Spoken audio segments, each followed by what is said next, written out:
ನಮ್ ಸುಶಾಂತನ್ ಜೀವನದಲ್ಲೇ ಯಾಕೆ ಹೀಗಾಗ್ತಿದೆ? ಅವನ್ ಏನ್ರಿ ತಪ್ಪು ಮಾಡಿದಾನೆ? ಒಂದ್ ಕಡೆ ಸುಶಾಂತ ಹಠ ಸಾಧಿಸ್ತಿದ್ದಾನೆ, ಇನ್ನೊಂದ್ ಕಡೆ ಅರ್ಚನನು ಹಗ್ಗ ಹಿಡ್ಕೊಂಡು ಜಗ್ತಾ ಇದ್ದಾಳೆ. ಏನೇ ಆದ್ರೂ ಶಾಂತಿಮ ಇಷ್ಟೊಂದು ಹಠ ಮಾಡ್ತಿರ್ಲಿಲ್ವಲ್ಲ.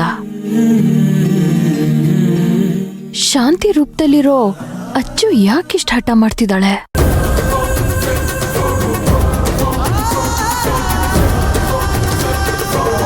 ಮದ್ವೆಗ್ ಮುಂಚೆ ಇಲ್ದಿದ್ ಕೋಪ ಮದ್ವೆ ಆದ್ಮೇಲೆ ಹೇಗ್ ಬಂತು? ಒಳ್ಳೇದು ಅಂತ ಪಾಪ ಹೆಜ್ಜೆ ಇಡೋದಕ್ ಹೋಗ್ತಾನೆ, ಅದೆಲ್ಲ ಅವನಿಗೆ ತಪ್ಪಾಗೆ ಆಗ್ತಿದ್ಯಲ್ಲ, ಯಾಕೆ? ನನಗ ಅರ್ಥ ಆಗ್ತಿಲ್ಲ ರೀ, ಏನ್ ನಡೀತಿದೆ? ನನ್ ಮಗನ್ ಜೀವನದಲ್ಲಿ ಮತ್ತೆ ಸುಖ ಸಂತೋಷ ಏನು ಸಿಗೋದೇ ಇಲ್ವಾ? ನನ್ ಮಗ ಅನಾಥ ಆಗ್ಬಿಡ್ತಾನ, ನನ್ ಮೊಮ್ಮಗನು ಅನಾಥ ಆಗ್ಬಿಡ್ತಾನ. ಈ ಸಂಬಂಧ ಚೆನ್ನಾಗಿರ್ಲಿ ಅಂತ ಬಯಸಿ ಬಯಸಿ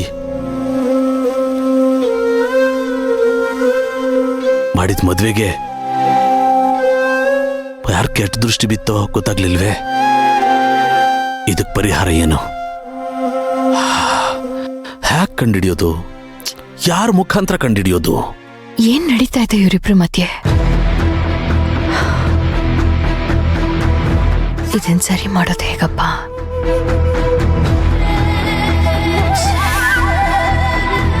ಕಾರಣ ಏನು ಅಂತ ಗೊತ್ತಾದ್ರೆ ಹೇಗಾದ್ರೂ ಮಾಡಿ ಸರಿ ಮಾಡ್ಬೋದಾಗಿತ್ತು.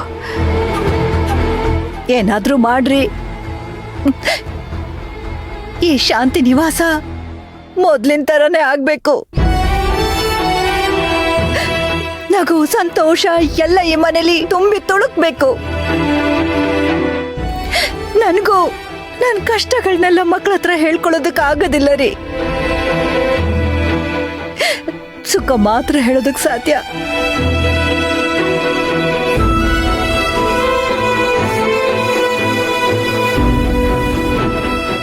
ನಮ್ ಸುಶಾಂತನ ಬದುಕು ಚೆನ್ನಾಗಾಗ್ಬೇಕು.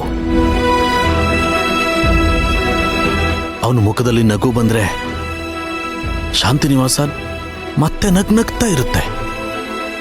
ನೋ, ಇದನ್ನು ಹೀಗೆ ಬಿಟ್ರೆ ಸರಿ ಹೋಗೋದಿಲ್ಲ. ಹೇಗಾದ್ರೂ ಮಾಡಿ ಸರಿ ಮಾಡ್ಬೇಕಲ್ಲ.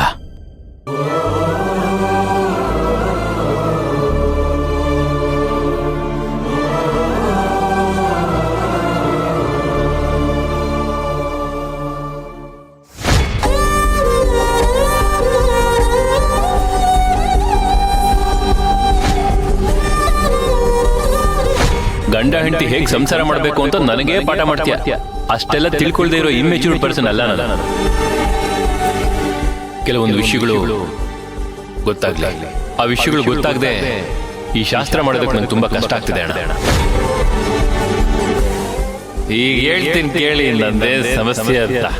ನನ್ನ ಹೆಂಡತಿನ ಹೇಳ್ದೆ ಕೇಳ್ದೆ ನಮ್ಮ ಮನೆಯಿಂದ ಇಲ್ಲ ಕರ್ಕೊಂಬಂದ್ರ ಅದ್ ಸರಿ.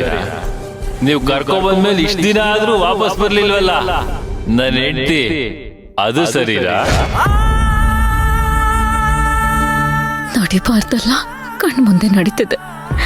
ನನ್ ಕೈಲಿ ತಡೆಯಕ್ಕಾಗ್ತಿಲ್ಲ. ಇದನ್ನ ಹೀಗೆ ಬೆಳೆಯೋಕ್ ಬಿಟ್ರೆ ಇದು ಎಲ್ಲಿಗೆ ಹೋಗ್ಬಿಟ್ಟತ್ತೋ ಗೊತ್ತಿಲ್ಲ. ಎಷ್ಟು ಕಷ್ಟಪಟ್ರು ಅರ್ಚನನ ಹುಡ್ಕೋಕೆ ಆಗ್ತಿಲ್ಲ. ದೇವ್ರೆ, ನನ್ನಿಂದ ಇನ್ನು ಎಷ್ಟು ಜನಕ್ಕೆ ನೋವು ಕೊಡ್ತೀಯಾ?